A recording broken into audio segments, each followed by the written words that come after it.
petite vidéo, elle va porter sur toujours un peu l'être intérieur aujourd'hui. Mais j'ai envie d'aborder ce sujet sur la vibration, les vibrations et les ondes alpha, les ondes bêta. Souvent quand on dit que quelqu'un c'est un bêta, quelqu'un on dit un bêta fragile. Wow, ça a bien été déneigé. Je suis en chemin pour aller skier. Il fait bien froid.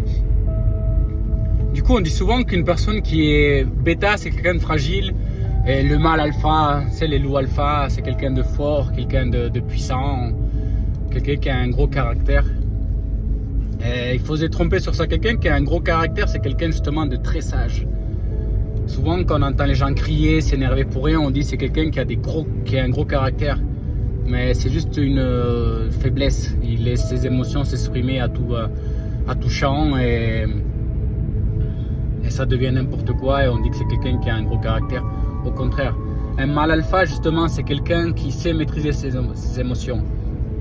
Et on revient sur le titre de la vidéo, toujours l'être intérieur. Il faut écouter cette personne qui est à l'intérieur de soi. Et la seule manière d'écouter cet être qui est à l'intérieur de nous, c'est justement en étant sur des vibrations qui sont bonnes. Oh mon petit pote, où tu vas? En plein milieu de la route avec ses skis. Il faut écouter les vibrations intérieures. Parce que quand on parle de mâle alpha ou de bêta fragile, c'est juste des vibrations. Par exemple, la vibration bêta, c'est une vibration des gens qui sont, on va dire, plus ou moins dans le présent et stressés. Ça a forcément une courbe vu que c'est une vibration. Mais c'est des gens qui accordent beaucoup plus à l'importance au côté extérieur que le côté intérieur. C'est pour ça que je parle de l'être intérieur. Une personne qui est dans des ondes de bêta, c'est quelqu'un qui est stressé par rapport à l'argent, par rapport aux relations, par rapport à ce qu'il est malade, par rapport à ce que les gens pensent de lui, par rapport à tout de l'extérieur qui ne touche pas son être intérieur, absolument tout. Par exemple là, moi je suis presque un peu en retard et je pourrais me préoccuper du fait que je sois un peu en retard et ça va changer ma vibration.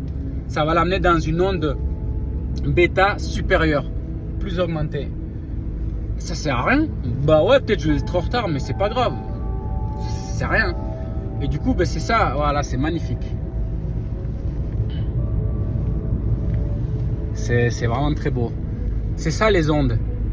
Et justement, quand on écoute le son intérieur, on est dans des ondes alpha.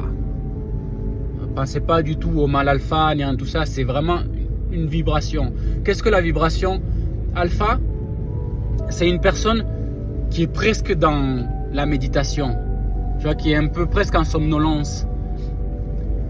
Et par exemple, les gens qui font de la méditation, du yoga, ils sont beaucoup plus longtemps en zone alpha qu'autre chose. Et justement, comment on arrive à atteindre ces ondes alpha? Et donc écouter son intérieur et forcément faire des meilleurs choix, en se concentrant sur nous, à l'intérieur de nous. Savoir que on n'a pas le pouvoir sur ce monde extérieur et que tout ce qui est ce monde extérieur, c'est juste le reflet de notre monde intérieur. Partant de là, le plus souvent quand tu es stressé, quand tu es angoissé, quand tu es frustré, dis-toi que tu es dans des ondes fortes, bêta, dans des fréquences très fortes. Relativise, calme-toi et à la limite ferme les yeux, médite un peu, rien que 30 secondes, ça te fait redescendre et ça te fait venir dans des ondes alpha. C'est tout simplement ça, et là tu feras largement des meilleurs choix dans la vie de tous les jours, parce que justement, à force tous les jours que tu appliques ça, ouais, tu vas être un alpha. On va vulgariser ce terme de mâle alpha. Mais non, c'est juste que tu vas être dans des ondes alpha beaucoup plus souvent que la moyenne et tu vas forcément faire des meilleurs choix. Je prends un exemple qui est vraiment tout bête, tout à fait bête. Ça fait 2 mois que j'ai arrêté la masturbation, de l'alcool. Après une rechute, parce que j'avais tenu 6 mois et voilà, je me suis laissé re-influencer et j'ai repris plaisir au monde extérieur plutôt qu'au monde intérieur. Donc je suis retourné dans mes travers d'alcool, de sortir et puis de se masturber.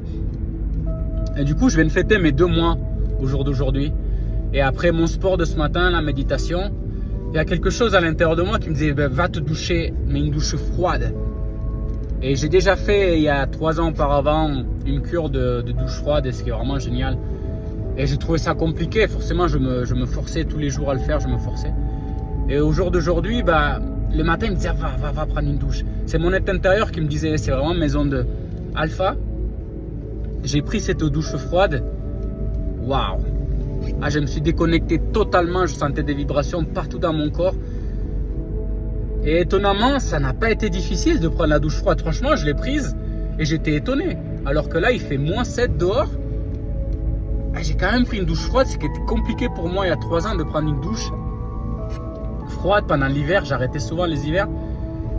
Et là, le fait d'être dans une onde alpha, j'ai pris ma douche froide. Je me suis calmé, relativisé. J'ai bien lu. J'ai passé une matinée incroyable. Incroyable. Et tout ça sans penser à aucun moment au monde extérieur. À aucun moment de j'ai besoin de ci, à aucun moment de je suis frustré par rapport à ça, à aucun moment de j'ai cette possession, je suis content de l'avoir. Non, ça a été tout simplement un bonheur qui était à l'intérieur de moi et ça se reflète. Les gens ils le voient et c'est ça que je parle, d'écouter son intérieur. Sois plus dans tes zones alpha. Et petite astuce pour devenir dans les zones alpha, faire des choses qui te font vachement du bien à toi.